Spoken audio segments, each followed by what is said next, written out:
I'm the head of the household. My orders are absolute. If you don't listen to me, we'll get a divorce. Despite the fact that he was having an affair, my husband was still trying to control me. Why should I have to do everything he says? Fine, let's get a divorce then. Then I changed all the loans to be in his name, so he will realize just how much I supported our life together. My name is Belle. I'm 36 years old, and I work as a system engineer. It's been 6 years since I married my husband, Derek.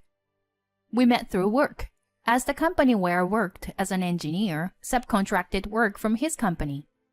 When I was working at his company as a temp, he spoke up to me kindly. And naturally, we started to get to know each other outside of work. After dating for a while, he proposed, and I accepted. When I got married, I quit my job at the company. Working as an engineer for a company was extremely demanding, and I was often overworked, both physically and mentally. The pay wasn't great either. I was worried that if I kept working like that, I wouldn't have enough time to spend with my husband, and our relationship would suffer. So I made a decision to become a freelancer, which allowed me to have more time for household chores and spending time with my husband. At first, I didn't make much money as a freelancer, but I had experience as an engineer. So I eventually started getting more clients and making more money. I was surprised at how quickly my income increased, and grateful for my husband for supporting us financially when I wasn't making much. I worked hard at housework, even though cooking wasn't my forte. I try to make different meals every day, using recipe books to make my husband happy. Thanks for cooking and cleaning. It really helps me out. My husband praised my housework, which made me happy. In the early days of my marriage, we respected each other and had a happy life together. But after a few years, my husband suddenly said this. Isn't it time for us to get a new house? Huh? A new house? I was surprised when my husband said that. It's because he's not the type to save money.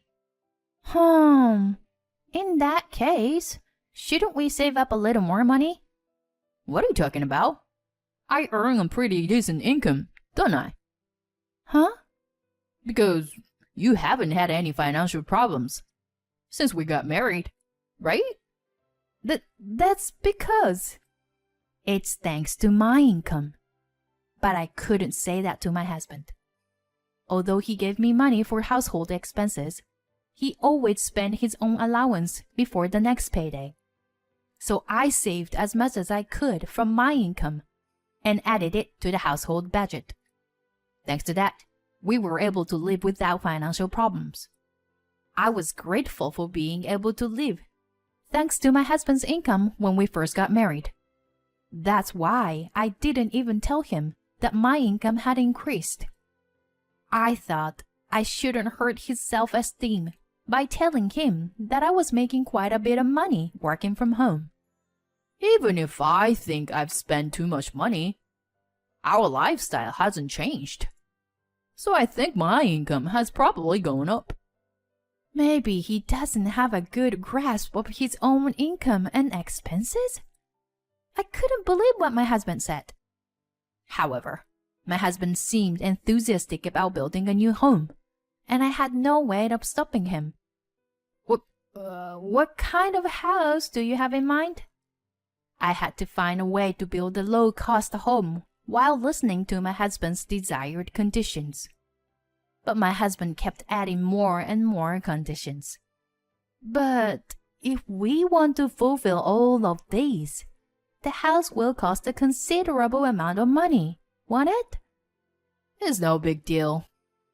It's a once-in-a-lifetime big purchase, and my income should be enough, right? I wondered what basis my husband had for saying that.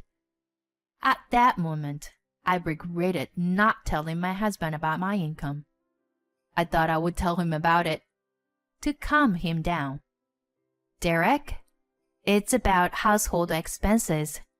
But actually, I also contribute a significant amount from my income. But for some reason, my husband didn't believe me. Come on, don't lie like that. No, I'm not lying, but I wanted my husband to buy a more affordable house.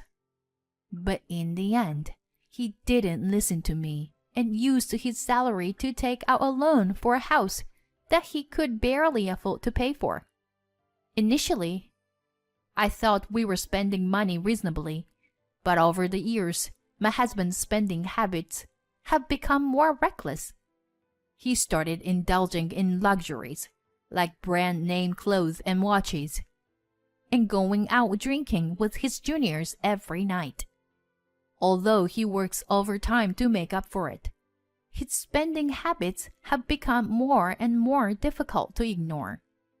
Despite all this, he finally decided that he wanted to build a house, and in the end, he was able to make it happen. Wow! This is a really nice house. A house is a clear sign of success, isn't it? He was right. The new house is awesome. It's definitely worth the price. It's spacious, beautiful, and comfortable to live in. My workroom has become larger, and I can now fit a big desk in it, giving me more space to work comfortably. When your workplace is more comfortable, work can be done quickly and easily, which has helped me become even more productive. I'm grateful for that aspect of it, but our monthly mortgage payments still makes me anxious. My husband doesn't seem to realize it, but we're paying off a long-term loan every month. The house is under my husband's name, but he has a bad habit of overspending, so there is never any money in his account.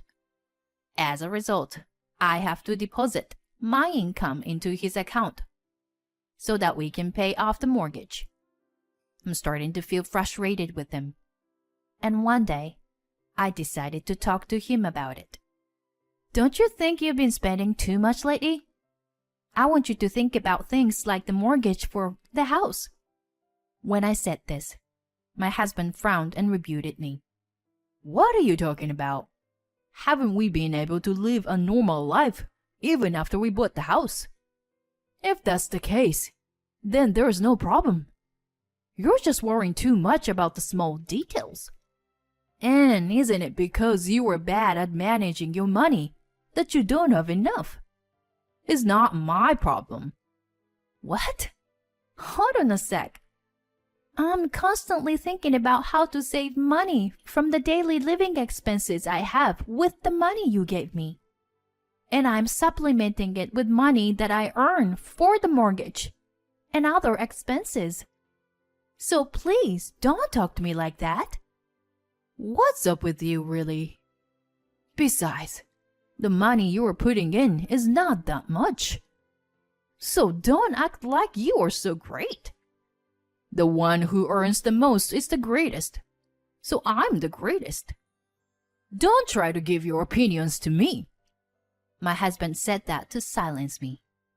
I was surprised by my husband's change in attitude.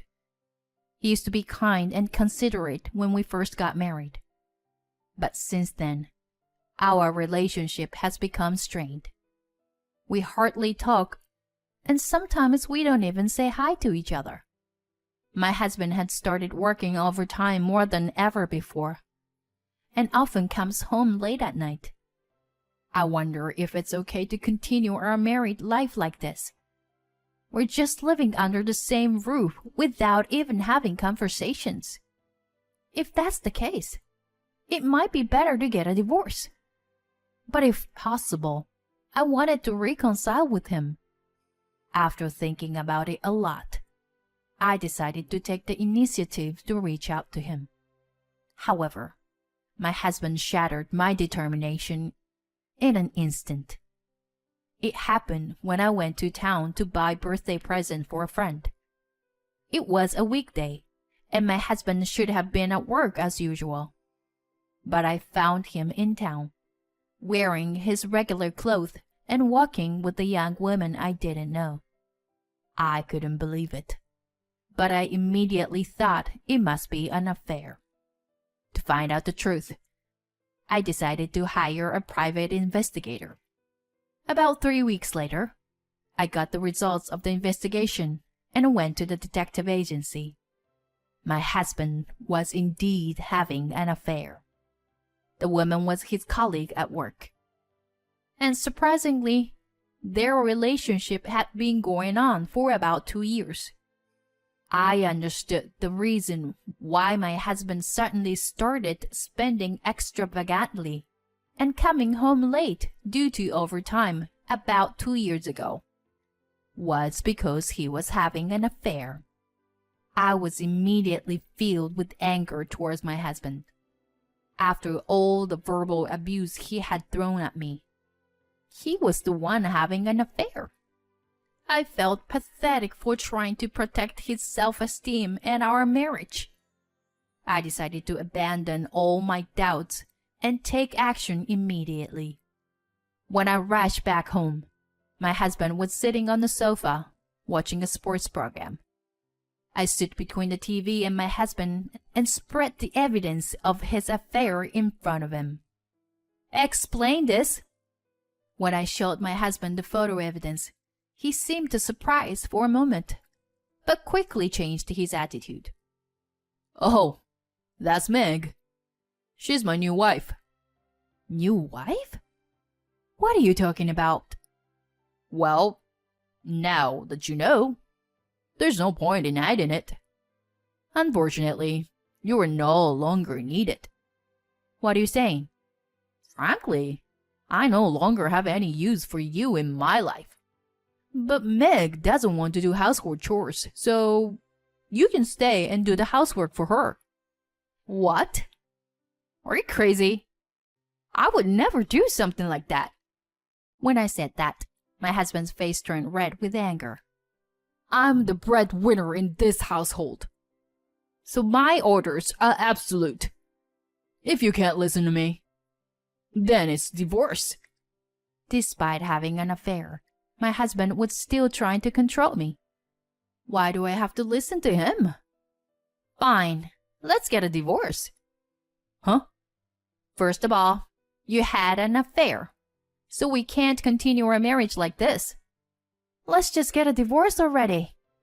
My husband was taken aback but soon agreed with me. "Oh, all right. Don't come crying to me later." "I won't. But you have to help me with changing the names on the utility bills and the car loans we just bought." Soon, I changed all the loans into my husband's name and divorced him.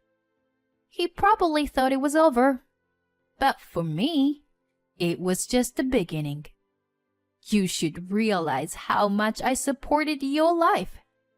The day after the divorce was finalized, I was already relaxing in my new apartment. Then, I received a bunch of calls from my ex-husband. Since he had not yet paid me any compensation, I had not blocked his number. When I answered, he sounded flustered and said he needed to talk. I reluctantly agreed to meet him at a cafe, but he brought his mistress with him. "Well, you two look great together. What's going on?" "Why didn't you tell me? Every month, a large amount of money is being deducted for loans. And why are the food expenses, car loans, utilities, and everything else so high? What are you trying to do by pushing all of that onto me?" "Huh? I divorced you and left that house. So that's only natural. I don't have any other intentions." "Shut up. This is fraud. I'll sue you." My ex-husband and his mistress glared at me while holding each other's arms. They both said it was my fault. But I couldn't give in to such ridiculous accusations. "It's your fault for not understanding the situation properly. I showed you various documents, didn't I?" And since the loan for the house was originally in your name, it's only natural that you should pay for it. Until now, I've been putting the necessary money into your account. How can you, with just small income, put in that much money? As an ex-husband with poor comprehension skills, I explained everything to him. I was earning money as a freelance engineer. Currently, my annual income is around $200,000. What do you think? Is that true? Upon learning that I was earning much more than him, my ex-husband was surprised. But whether you know it or not, it doesn't matter anymore. More importantly, since I haven't properly claimed compensation yet, I will do so through a lawyer. Are you trying to swindle money from us? I'm just using my rightful claim. I will also make claims against your mistress. That's... Then I received compensation from both of them for the emotional distress they caused me. By the way, the woman my ex-husband had an affair with was devastated to learn that he wasn't using his own money to pay for the loan. The next day, she disappeared from his life. Their affair was just like any other, and it ended when the money ran out. My ex-husband now lives a lonely life, struggling to pay off his loan and make ends meet while commuting between work and home. He deserves the punishment he got, but apparently he couldn't accept it and spread the news of his affair around the office. His mistress claimed that he was abusing her, and they ended up in a messy quarrel. However, since they both lost their credibility, no one believed either of them. It seems that my ex-husband's financial troubles only worsened, and he eventually got demoted and received a pay cut due to his inability to focus on his work because of his mounting debts. It's all his own fault. And frankly, he deserves it. On the other hand, I was nervous when I first moved into my new high-rise apartment, but now I'm able to relax and enjoy my life here. I may not be interested in marriage or romance for a while, but that doesn't mean I want to be alone forever. If I meet someone in the future, I hope we can build a mutually supportive relationship based on what I've learned from this experience. For now, I'll focus on working hard and making the most of my time for myself.